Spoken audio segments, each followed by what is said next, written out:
Oh, hi. I'm a smart investor. I dare say that because I understand the cryptocurrency markets and I am up to date on every new development, fintech and blockchain ecosystem. All because I watch the Inside Blockchain show on Crypto TV Plus. Every Monday morning, Crypto TV Plus brings you news headlines of top stories, interview with an expert, and give you detailed market analysis to enable you make the right business moves. Now you too can become a smart investor if you don't miss it. The Inside Blockchain Show, only on Crypto TV Plus.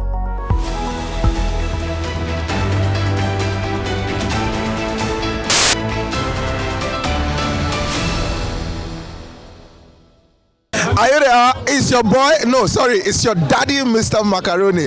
Keep watching Crypto TV Plus if you want to be doing well, especially. You get me now? Alright, you're doing well.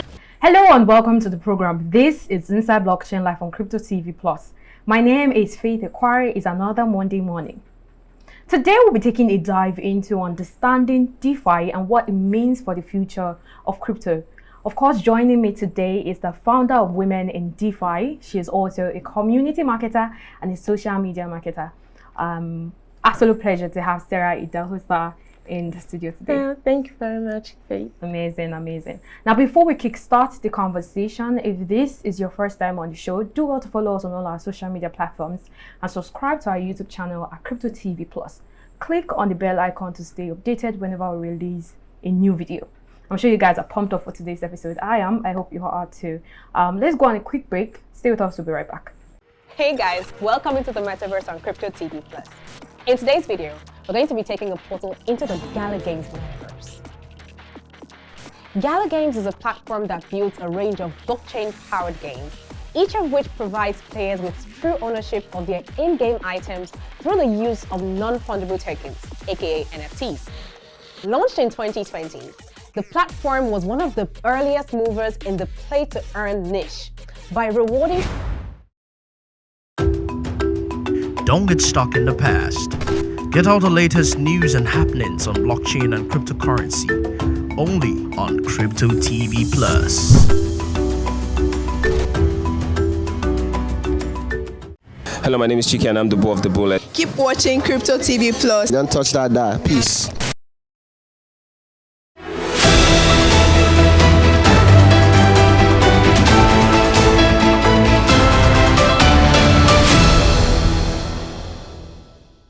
Welcome back to everyone tuning in from around the world. I am Faith Ekwari and this is Inside Blockchain. Today we're discussing decentralized finance, also known as DeFi. You know, what's so special about DeFi, about people talking about it, what's the future? And to join in the conversation, I have with me in the studio today the founder of Women in DeFi, Sarah Idahosa.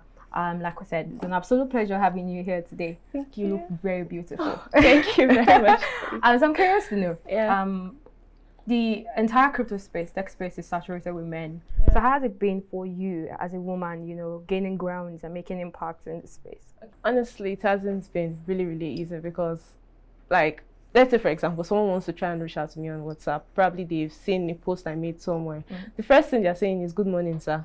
And I'm like, sorry, please, I'm a female. I'm not a sir. Like, oh, I'm sorry. I didn't know women do things the way you do. The space has already been stereotyped for just men. Yes, exactly. And that's actually why you see Women in DeFi came on board.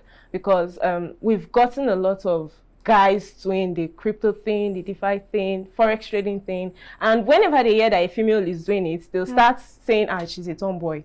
Or they'll start saying, this one is not straight. But I'm like, come on. There's nowhere that it has been written that crypto or DeFi or the blockchain technology itself is just for guys. So for me, adopting it, like the way I was able to gain grants, I just built relationships through regular group chats and communities that I belong to. And just like that, I started like making friends. And most times if they want to do spaces on Twitter or they want to do something, they'll be like, "Sir, please come on board so we can introduce you," and stuff like that. And that was how I kept meeting people. And it has been amazing. And one thing I got from you is, you know, community. Crypto is, you know, built on community, and that's, you know, that is amazing. Now, the crypto space is growing exponentially. We have seen the emergence of several innovations such as NFTs, GameFi, stablecoins, and of course our focus today, DeFi. Now, speak to us as a newbie. What you think, you know, about DeFi? Why is it a big deal? Now, the thing is, when people hear DeFi, they think it's something so different, like something so out of the ordinary. Now, when you think of I NFTs, thought it was out of the ordinary.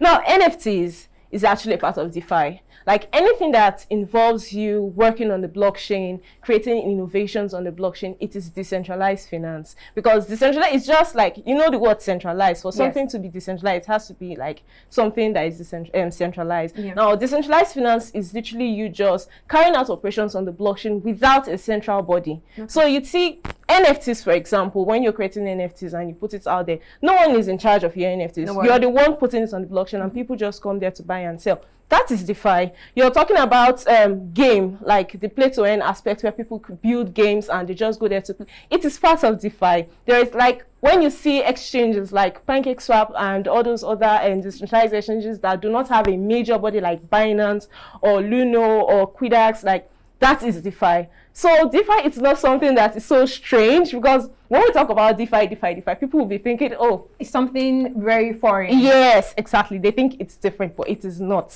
In as much as you are navigating in the blockchain or you're building something on the blockchain, you're already carrying out decentralized finance. Amazing how she just simplified the entirety of DeFi. And we know that there are a lot of promises and potentials around DeFi, but we have not seen widespread adoption. Why is that? Now, for me, I don't know about other people. I think it's because of education. Now, right now, I think just a little amount of people out of billions of people we have in the world, just, I could say it's a tiny 1% that knows about it, because they are the ones that actually so much, like really, really educated about it. For example, like when I started off in the space late 2019, I didn't used to hear about DeFi. All I hear of is futures trading, people who trade futures on Binance and all. But then again, I think it was sometime in 2020 when Binance Smashing came on board. That was when people now knew, oh, there is a certain kind of mechanism on the blockchain where you can come and create things. Now, a lot of work is going on in making decentralized finance accessible to everyone, irrespective of the chain or network and individuals' resources or funds are, bringing forth interoperability. Now, what risks would this present, make to users? What risks would it present to users? Like the risk in DeFi? Yes. Now, the risk there is like processes, or not really processes, like situations where you find people letting go of their seed phrase. Like there's a thing called seed phrase in crypto, in wallets.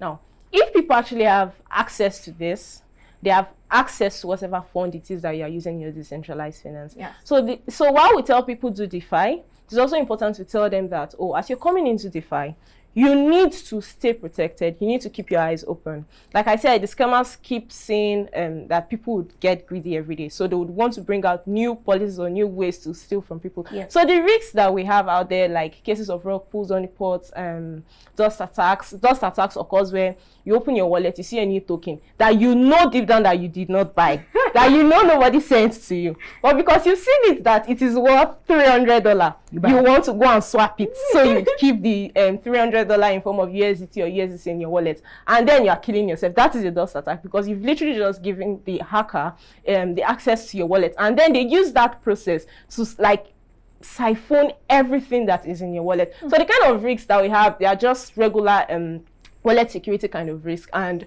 if your wallet is protected in the sense that you keep your 12-seed phrase to yourself, your private keys to yourself, you don't interact with whatever website you just see, decentralized applications you just see, you'll be safe. So even with the work that is going on with centralized finance, like you said, whereby, in centralized finance, they always say not your keys, not your phrase, whereby for Binance, for example, or all these other exchanges like KuCoin, when you register, they are the ones who have access to your seed phrase and stuff, so you are always protected from them. So for this case of DeFi now, you are the one protecting yourself. That is why you have to be smart. You don't just see something and you want to jump on it because you know that yes, it is your wallet. Yes, you agree it's your wallet. But if you must, like what I always advise people, have a separate wallet for these processes. Like have the one that okay, for your useless airdrops or whatever it is that you want to jump on. Exactly. Then have the wallet that you use, like you say, okay, this is one I want to use for my personal savings, like where you want to save your funds in DeFi. Then in case you are the type that loves to game have a separate wallet where you use to access all these blockchain games and DeFi games. So it puts you on a very safe ground. Yes, and that's the sweetness of decentralized finance and decentralized wallets. Like, you have the opportunity to have more than one wallet in a particular app. Take for instance, KuCoin. You can only sign in and then you see all your funds in one place. You can't open another KuCoin account inside the KuCoin account. But we have decentralized wallets like Trust Wallet, MetaMask, SafePal, and so many of them. You have the ability to be able to open more than one wallet inside that particular one application. So that's where you can now protect yourself from whatever risk that is out there. Amazing. The opportunities in the blockchain space and DeFi is endless. Yes. And we've heard, I had a guest here that came around and was talking about how much he didn't want the public to get information or click on links they see on websites, because it's possible for hackers to have a way to access it. So he's always like, go to the app, make sure you're always on the app, So how do you think the DeFi can attract value in the traditional markets in Nigeria and Africa? Now, the traditional market, do you mean banks? Yes. Oh. Okay, now, the thing is, the world is changing. I think a few days ago, someone was asking me how I think DeFi can actually help our Nigeria economy. And it's literally still the same thing. Now, we have stable coins like USDC, UST, and so many of them. UST actually has Do we issues think right now. the stable coins are actually stable? No. But that's question for another day. We'll get there. Yeah. We'll get there. Now, the thing is, for the traditional finance part, like traditional market part, like our banks and all, they can actually tap into the goodness of DeFi, and it will in turn still help our economy. This is the way, like, we all have our money, Naira, which we all know, it's the inflation rate keeps increasing almost every day. We're always crying that our money is not. Now, what they can do is our funds that we save in the bank, they could decide to tap into a decentralized protocol whereby they can now put some of the Naira, like convert it to these stable coins, because the USD, for example, is generally accepted everywhere. Yes. Like, they call it the universal currency, and it is the USD that these stable coins are usually pegged to. Yes. So there is nothing wrong if our banks or our normal other protocols, like centralized finance protocols, now decide to say, okay, some of these funds, they want to put it in form of these stable coins to store it. That way, even if the remaining money that is in circulation, even if it gets too much, like people now start misusing money, and of course the value now starts dropping, like Naira, for example, starts dropping, it won't really affect everything. Yes. Do you get, like, you understand what I mean? Yes. Because half of the circulation now is now locked up somewhere, and it can also yield profits in return, because of course these decentralized tokens, they are now put in decentralized protocols which now bring yield. I'm sure you've heard of yield farming or yield mining, like people would call it. Exactly. So that way, the traditional finance systems, they can be able to like tap into it. Another way they can is by creating fintechs, like making a remittance system easy, but still doing it on the blockchain. Like, I think right now we have a lot of issues about sending Naira to outside the country. Like, there are so many countries that we can't send money to. But then again, if our banking system now deploy these things on the blockchain, like they now decide to tap into it, it will be very, very accessible. There will be no issues with. The other day, someone wanted to send me money, and I wanted to send me money, and I was looking for a way to receive my money because they were now giving me, like, I had to call the bank. They said, okay, DOM account, you need reference, you need this. The process money that I need urgently, I have to go through a process that will take almost a month before I can get them. So I feel our banking system can actually do better. This technology is here to stay. That is one thing they have to know. So they have to tap into it and start looking for ways that they can make their own lives easier, because come on, it's all of us that is facing this headache right now in the country. At the end of the day. Exactly. At the end of the day, we have, different regulations, just like the way you have talked about in Nigeria. Nigeria is a little bit enclosed, to making sure that blockchain technology is being accepted, widely accepted. Let's talk about regulations. I'm sure you're familiar with some of the regulatory uncertainty around cryptocurrency, and this varies according to countries. We have different regulation policies in, let's say, Dubai. We have another one in Canada, just different. What is your take on the subject of regulation? Okay, I think, do you know about Coinbase? Yes. Binance were not allowed to operate in the US, but we have Coinbase operating there very well. And that is because they made themselves know that they are not fighting the government, that they are here to work with the regulators. Now, I think for our country, Nigeria, it is also possible if, number one, we begin to educate the people in higher bodies about it. Like, let them know that, oh, this is what the technology is meant for. We're not coming to steal from you. We're not coming to say, oh, you don't have access to funds, that you can't have yes say in whatever it is we do. We are here to say, okay, you can regulate, let's say, to save, like, the security aspects now. That's where they can come in, whereby scams, it can actually reduce scams if we're really, really being honest here. Yes. Because if the regulators now come in, there are certain transactions which won't carry, like, be able to go on the way that they are supposed to. So, personally, I don't really like talking about this regulation issue so much, because there are certain things that you say, crypto guys will now say, oh no, you're against us. And there are certain things that you still say, the non-crypto guys will be like, oh, this person has to go down. So before someone will go and see my face somewhere now, and so we have to go and trace that guy. But what I can really say is that, like, personally, for the regulation aspect, we still really need to talk to these government bodies, because they have a lot that they can actually do for us in that aspect because of the security part. Because I believe if the regulators are on board, like, we won't really have so much scams and so much risk that we have today in the blockchain space. So they can work side by side yes, to make sure the financial exactly. system is stabilized. Yeah. How do you see the Nigerian government and the crypto regulation you talked about playing out, considering the actions of CBN and SEC? I know you touched a little bit of it in answering the other question, but let's embody the entire Okay. Now, for CBN and SEC, now this is the problem. I think almost everyone in other countries, they see it, because just like CBN and SEC, they are dragging.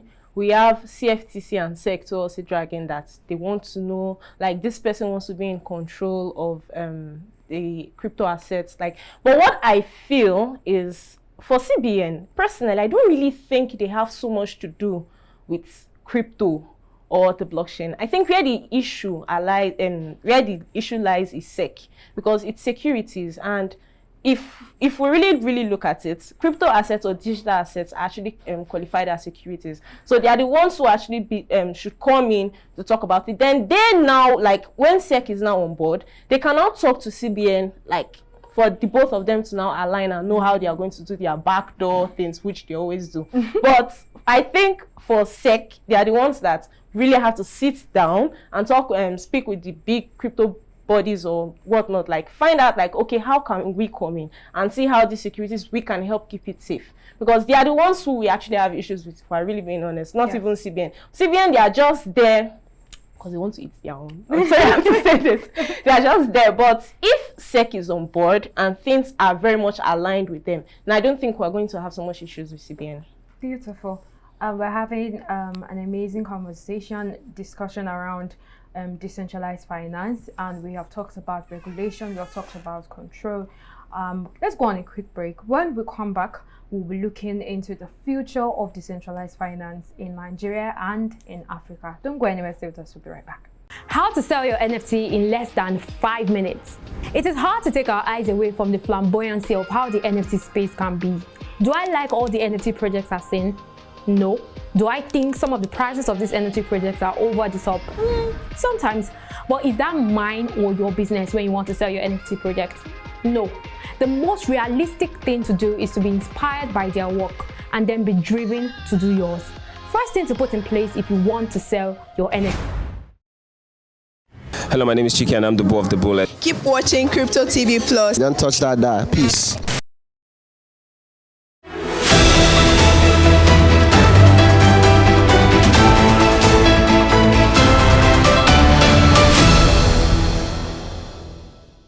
So welcome back. We are in the studio and we have Sarah Idahosa here with us, discussing decentralized finance. And we have discussed a lot about it, and from regulation to control, what DeFi is all about. And we're going straight to adoption. Some people believe that what will unlock mass adoption in DeFi is DeFi. Now others believe it's NFTs or GameFi. And I think I've heard of SocialFi. Have you heard of SocialFi also? Yeah. So what are your thoughts on this? Like I said earlier, at the beginning where I said people do think NFTs are a thing of their own, while GameFi is a thing of its own. these are all part of decentralized finance, but they all have their various purposes, like for various reasons why they are here. DeFi is the general embodiment. DeFi is the system in which all these other segments are being built on. NFTs is there to revolutionize the art industry, in the sense that, like, our musical, let's take it down to music, for example, where you see our musicians will create a song and they will want to, like, put their song out there for people, and you see all the streaming platforms like what's their names are out of my head right now. Streaming platforms Like Boomplay and the others, exactly. They would want to take their own cut and all. But if we bring that now to the music industries, I think there's one musician in the US who actually did a whole album. He sold it as an NFT. Like, millions of people actually bought it. Amazing. Yes, imagine if that now comes down, like, it's now used generally. It will be good, because this time you don't have to pay anybody to come and help you upload your song or to help you promote your song. You just need to put it in one decentralized platform. You see, like I said, decentralized platform, and it is being minted as an NFT for people to come and buy into it. Same for the games. Like, there's this game now that is generally accepted, COD, that everybody plays COD. Now imagine if COD was a kind of game that was in a decentralized protocol, a decentralized platform. Those COD credits that people do earn, the COD coins people do earn, they would actually have it. And that brings us back to the question where you said, like, which of them would actually explode the mass adoption. The thing is, they are all the same. They all work hand in hand. NFTs, TradeFi, GameFi, social finance, that's like our social network and stuff, that they're now bringing it down into the blockchain technology. Like, they are all literally the same. The thing is, if one explodes, the other. Exactly. But people do not know that. Because right now, they'll tell you DeFi season is coming up, that NFT season is off. NFT season will never go. The only thing that will happen is that money that goes into the NFT aspect will probably be reduced, because people would now want to concentrate on buying and selling. That is just like buying and selling. But that doesn't mean that people will not create artworks tomorrow. That doesn't mean that people will not come and mint music or produce videos that they will now mint as NFT to sell out. And there's a new part of it that is coming out now for NFTs that was saying, if proper education is actually put out there, like the aspect of where NFTs can be used to conduct elections, like, because NFT is more of like access, is more of like ownership. So for me, I think they are all here to stay. Like, it still boils down to education. If everyone is properly educated about all of this, they would now know the right route to follow amongst all these different aspects. Like, they would know the right ones that suits them. And I think the space is still evolving, and there are still a lot of opportunities that will be harnessed in this space. Stablecoin, like I said earlier, stablecoin is stable actually. Stablecoin is a key component of the DeFi system, you know, apart from blockchain and decentralization. And considering what happened with Luna UST, this cannot be the impact it has made in the crypto space cannot be taken away. Is there a place for algorithmic stablecoins? Yes.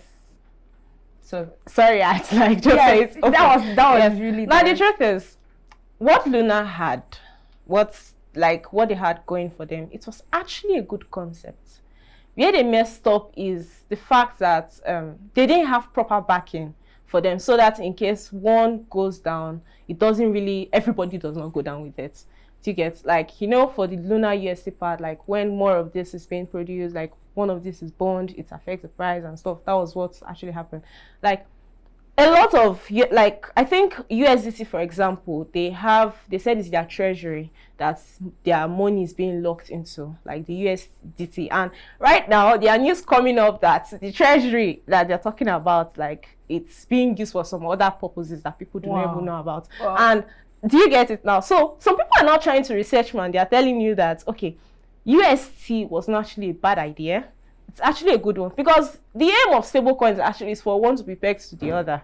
That is actually like what a stablecoin is actually for. But then, if they had proper backing for the Luna token itself, then all of this, like, wouldn't really have happened the way it did. So it's actually, algorithmic stablecoins, they are not a bad idea.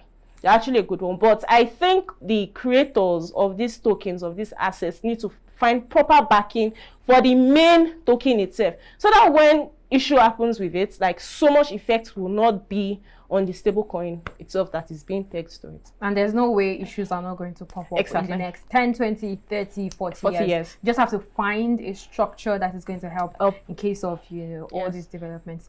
Now, we're starting to see the relationship between NFTs and DeFi, like you said, such as lending protocols allowing NFTs as collateral. Also, blockchain-based games are leveraging DeFi features to provide value for their community. So tell us what you think about this. I think it's literally the same thing that I've been saying since from the beginning, because NFTs represents ownership, it represents identity. To get so, in as much as you need to do anything that has to do with identity or ownership, NFTs will come to play. Like our national ID card that we all have today, and the issue of election. If, for example, years ago, this technology or this innovation has actually been made open, everyone knows about it, there'll be a way that will mint our ID cards as NFTs, and which easier. Exactly. And aside that, they won't be able to focus up with rigging election, because everything is now on the blockchain. So you can't come and mint ID cards of people who do not exist. Come on, it will be very, very easy to trace. It's transparent. You get exactly. So it's actually a good one, because the concepts like for TradeFi, GameFi, DeFi, NFTs, like everything, they are all interconnected. So you don't, if for example, like as we are doing this blockchain stuff, and tomorrow a mad person now comes from nowhere now and now say, okay, we want to start doing identity on the blockchain. Trust me, the first thing that they would want to consider to use is still NFTs, because it shows your identity. And that's why you see a couple of people on Twitter right now, like some people don't know them physically. Since when NFTs started off, like NFT what they use is a specific NFT that they use as their PFP. And if you want to invite them to certain event or nothing, it's that particular NFT. And when people will know them, and like when they see this NFT, they know, oh, it's this person that is this. So they already know, because it's identity, it is ownership. So the relationship will still be there between DeFi and NFTs and GameFi. Like one will always be used for the other. Tomorrow, it's not even tomorrow, it has started. For the GameFi part, there are some people who create blockchain games, and then they'll not tell you to access those games, you need to have a particular token which is from their protocol to like play the games or to pay gas fees. That is DeFi. So you see that the relationship will always be there. Always be there. Finally, what next big thing do you think would drive the growth and expansion of DeFi in Africa? We've seen NFTs, we've seen GameFi, we've seen SocialFi. What are you waiting for? Personally, I haven't really considered that. I don't think I'm waiting for anything else, because what we need, we already have. Just that the resources have not fully been utilized. Like the education has not been, like the adoption part here. For every day we get new creatives. People sing, like you're waking up, you're finding a new person on Twitter on Instagram or TikTok that is a good performer. If these people now learn, still goes back to the education, you'll find out that like they now know, oh, there's a way they can get their songs playing. They don't even need a record label to help push them. They would want to like move into it. For the game part, we have a lot of gamers in this country. I didn't know this until recently, when I really got involved in the COD game, and I was seeing a lot of them on TikTok. People spending thousands of naira to play that game, like to buy accessories.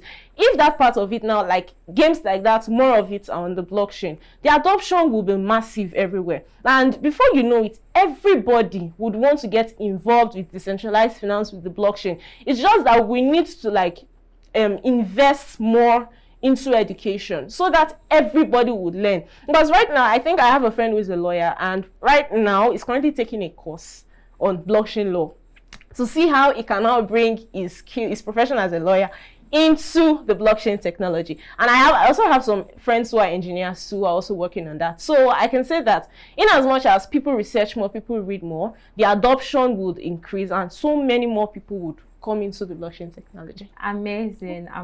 Just before you go, what should we be expecting from women in DeFi before the end of the year? Oh, actually, we have a lot of things that we're planning.